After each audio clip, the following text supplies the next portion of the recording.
Communication is an important part of history in each community. But in the very beginning, Benjamin Franklin was put in charge of the first postal service in 1775. That's how people used to communicate.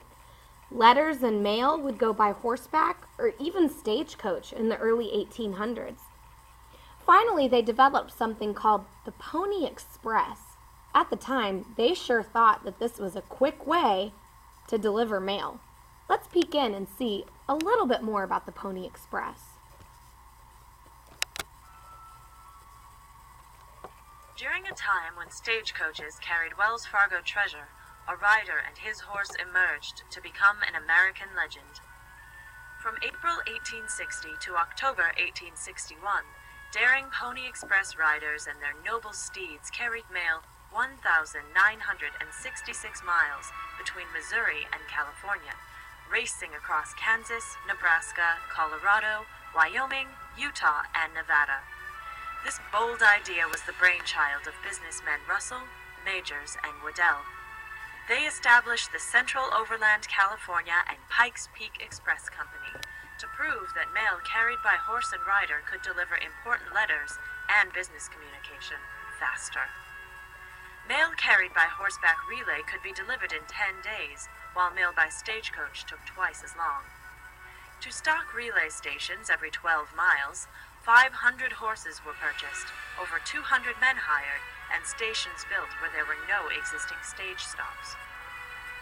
But the Pony Express meant more than just faster letter delivery. Pony service connected citizens in the West with events in the East, at a time when the threat of civil war was pulling the nation apart. Pony riders brought news of Abraham Lincoln's election and of first shots fired upon Fort Sumter, marking the start of the Civil War. One San Francisco newspaper editor described the importance of the Pony Express to Westerners in those troubled times. One by one, the chains of darkness and desert are broken, and we are brought nearer and nearer to our brethren on the other side of the continent. The Pony Express never achieved a profit for its founders. In April 1861, W.H. Russell transferred ownership and control over to Wells Fargo and Company west of Salt Lake City, and Wells Fargo reduced postage rates immediately. But new technologies were about to overtake even the swift riders of the Pony Express. When the new transcontinental telegraph was completed in October 1861, making communications near instantaneous, the Pony Express was no longer needed. The story of the Pony Express has been told many times in film and literature. The legend of the Pony Express and myths surrounding it have contributed to its enduring role as a central character in America's frontier story.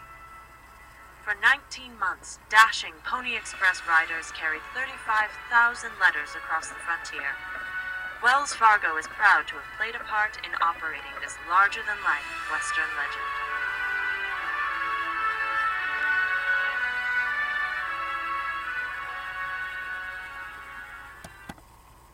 Wow, it sure seems like the Pony Express was important at the time, but now that we have email and cell phones, I can't imagine seeing people deliver things on horseback. Let's look a little more into the ways that we communicate in our community.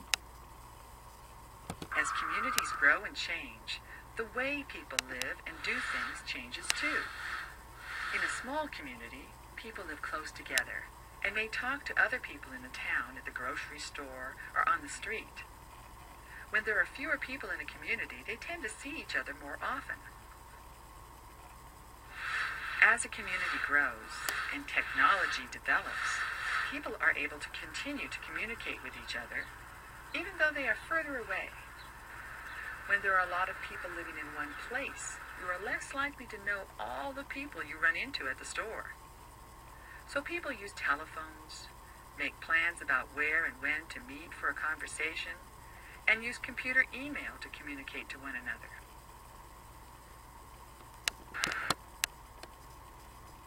This is more like the way that we communicate. But head on over to your teacher's blog and answer the question that's posted there. You may want a little bit of help from your parents because it requires you knowing how did your grandparents or even your great-grandparents communicate in their day, maybe when they were kids. And how is that different than the way that you communicate with your friends and family today?